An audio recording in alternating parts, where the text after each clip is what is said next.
what you were just going to say about Korea. Where were you assigned? Oh boy. So you were north of the river. Yeah. North of the Imjin River. And south of 48th parallel. But that was, the river was our main line of defense. If all the bridges were mined, they were all ready to, if anything happened, they blow them up. And that was used to stop the enemy. But the bridges were behind you. Yeah. Yeah. Yeah, and you just said that when you got there weren't enough weapons, so you didn't have any weapon. No, I didn't. So how many guys were in your unit? Okay. It's pretty hard to determine your unit. We were living in a tent, and the tent was not a permanent tent. I mean, this was a temporary. It was big. As tents are. You fold it up and take it down the road with you. No, this could have held 20, 30 guys. Oh, okay. So it was like a Quonset hut sized tent. Well, no, Quonset huts was the first class. Our commanding officer was at a Quonset hut. That was really plush. Okay. So there were like 20, 30 guys in that one tent. Out of that many guys then, how many guys had weapons? I don't know. I have no idea. I don't know if anybody had a weapon in that tent. Oh my gosh. This was the new guys. They were waiting for the Marines to clear out of the other places and then put us in barracks. But the Marines took their weapons with them. You weren't getting their weapons. Oh no, the Marines had their own weapons. So you didn't. They just sent you over there, and then they didn't give you guns. Yeah. They put you between their quote unquote last line of defense, the river, and the enemy. Yeah. Without any weapons. Yeah, there's that. Wow. Well, they gave you a bugle. That was later, yeah. Oh. That was. You were a radio guy for a while too, right? Yeah, I went to radio school, operated code radio. Yeah, I was. See, they didn't have any place to put me. I was a corporal, and they couldn't put me in a line. I couldn't be just an infantryman because that corporals didn't do that. They had buck privates and private, first class, and when they're corporal, they're move on to other things. Mm-hmm. So they had problems finding a place for me, and I had too much rank for what positions they needed filled. They needed grunts on the line. Yeah. And so they used me to fill up slots on their roster. They made me the Troop Information Education, TINE-NCO, which means I ran classes and proposed classes and coordinated classes from regiment down to our company, down to our platoon. They made me in charge of the day room because it took somebody higher than PFC to do that. What's the day room?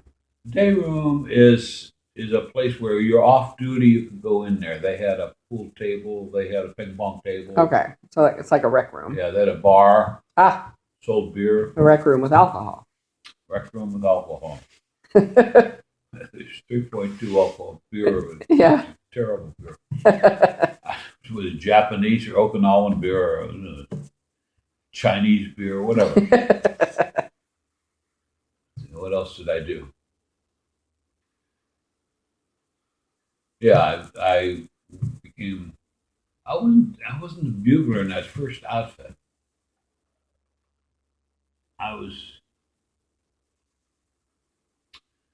They found out that after this huge influx of new guys coming in to replace the Marines, that they didn't have enough radio operators.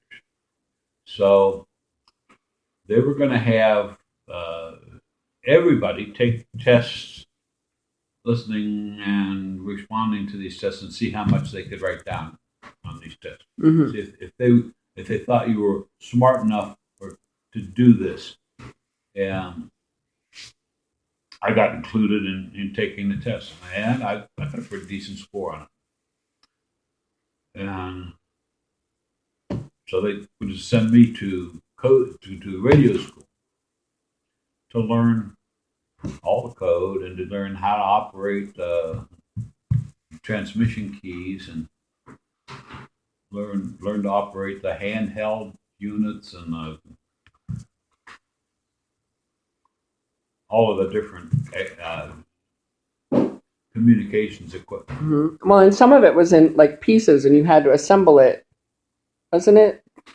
Some of it was in pieces so you could move it from place to place. Yeah, And I then thought I could put remembered it you talking together. about that before. Yeah. Yeah. And that was, so I went and did that. And they came back and they put me in a different outfit than the one that I first was in. And I ended up in the headquarters platoon of a company because it had the radio operators and it had, And was that a better situation? Yeah, yeah, I slept in a barracks. You weren't between the enemy and the final line of defense in the Oh headquarters. yeah. We were still. This was, but we were further back. Oh, okay. You're closer to the river. Yeah, I was with the more elite group because of the back. But But now I remember hearing before that you were there during a ceasefire. Was it a ceasefire the whole time you were there, or just some of the time? the ceasefire came to an end, and that's when we got transferred in. Oh, you got transferred in when the ceasefire was over. So that's why the Marines left and you guys got sent in? Mm-hmm. Oh, Yeah, great. yeah, not too. Oh my gosh. How scared were you? How scared do I need to be? I don't know. I was I wasn't scared. No reason to be. There wasn't anything I could do about it. You don't get scared unless there's something you can do about it. There's nothing you can do about it. There's no reason to be scared. Now I thought I had seen pictures of you with a small like 2-man tent. A pup tent. Yeah, were you in pup tents Yeah, sometimes? we carried pup tents out to the field with us and set them up Okay. overnight if we were going to be out in the field for a couple of days. Okay. You shared a pup tent with another guy because it took two Right. shelter halves buttoned together to form a pup tent. You each carried half of it, and then that's what we did in Girl Scouts too. No.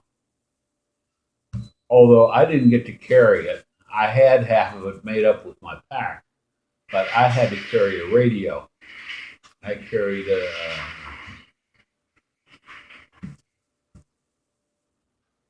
It was a heavy radio. Great big heavy radio in pieces. It was. And then who carried your who carried your tent? It went out with the truck. It went out with Truck. the headquarters Well, why didn't the radio go out with the truck? because the radio had to be with the troops. They walked. Yeah. Well, then tell them how you would listen. You would listen to the North Koreans shoot off their weapons and their cannons toward the DMZ, right? They didn't shoot at us. But they were doing something. They were doing something, yeah. So you could hear them firing their weapons. I wasn't sure whose weapons they were. You could hear weapon fire of some Yeah. kind. I see. The tent I went into when I first went over there had bullet holes across the top of the tent where some automatic weapon go boom. And Oh dear. hey, Not a good don't sign. stand up at night. Yeah. Exactly. Yeah. Tell the story about the night that you were bugling and your commanding officer called you over. Oh yeah. Yeah. When I was in it, I was put in headquarters unit, and they needed corporal to fill up different slots. but they also needed a bugler. They wanted a bugler. They wanted a live bugler. They had bugles on tape, and but their record player was scratchy, and the sound system was terrible. And if they could have a live bugler, they would really wanted it. Is there anyone here who would volunteer to do that? And I played a cornet when I was in grade school. Took lessons. And so, yeah, I knew I was able to make sound out of a metal horn with a mouthpiece. And I would go to regiment. I had to learn the bugle calls. The regimental bugler taught me the bugle calls. And I, along with my other duties, I'd get up in the morning and play reveille, and then I'd play, mess call, and then I would play assembly, or I'd play mess call at noon. I would play retreat in the evening, and I would play taps to bring the flag down, and then I played tattoo an hour after taps. And that's a pretty call. It's a haunting, sad call. But our commanding officer was up on a hill. They had this rise in the hills all over the place. He was up on this hill, and that's where the flagpole was, and it was up high. They always put the flagpole on the highest one that they can. Uh-huh. And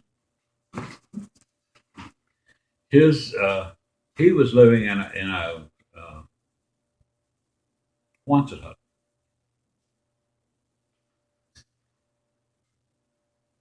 And they had it decorated up. They had a walkway and stones around the path, out to where the flagpole was. And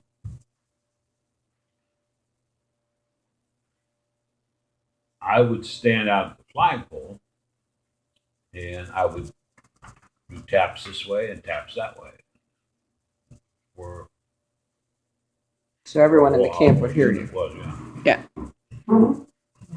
But Hello. Hi. I'm recording. anyway, I went over there at night to do tattoo. And the wind was blowing, and it was snowing, and it was bad, really bad.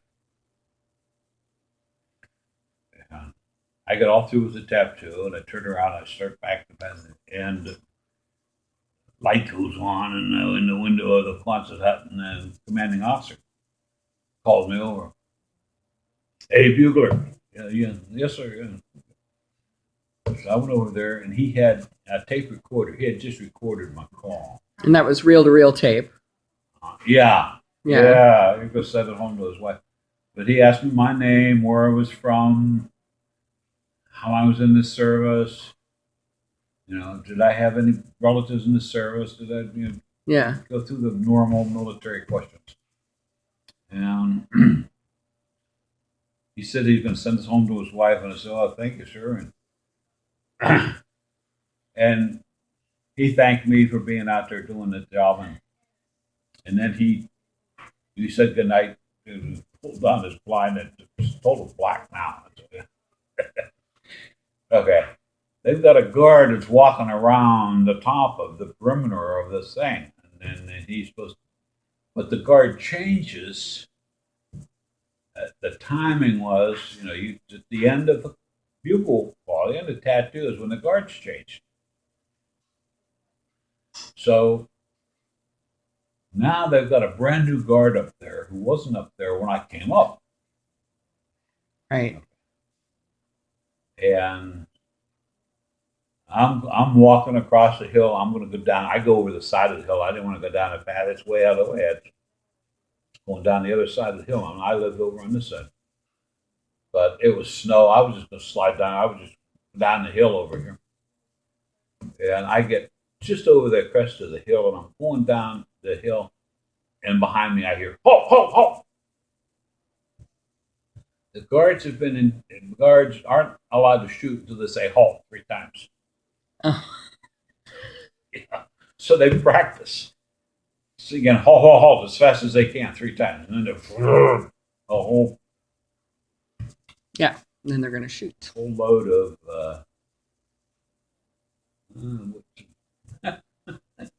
I can't. Well, there's no automatic rounds. They had banana clips in their weapons, and that's like 20 rounds or 18 rounds. Or something. Oh my! And these guys would practice going halt, halt, halt. Yeah. Well, I tried to stop when I heard the first halt. I couldn't stop. I was going downhill. Some yelled at the top of my lungs, "Don't shoot! I'm the bugler!" And I thought, "Oh, I don't." This guy just don't like the bugler. I'm thinking someday I'm going to murder the bugler. Someday they're going to find him dead, and then I'll get the other pup, the guy who wakes the bugler up, and then that's an actual song. Yeah. Oh my gosh! George M. Cohan. You never heard that song? No. No. Oh, how I hate to get up in the morning. Oh, how I hate to get out of bed. Oh, and I hear the bugle call. Da, da, da, da, da, da, da. You gotta get up. You gotta get up. You gotta get up in the morning. I've heard that part. Someday I'm going to murder the bugler. Someday they're going to find him dead. And then I'll get the other pup, the guy who wakes the bugler up, and then spend the rest of my life in bed. No. Oh my gosh. This was great. I go, oh no.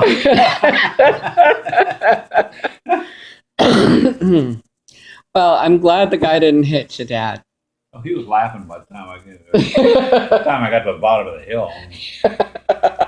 Got rolled over and got snow all over me. Slid all the way down.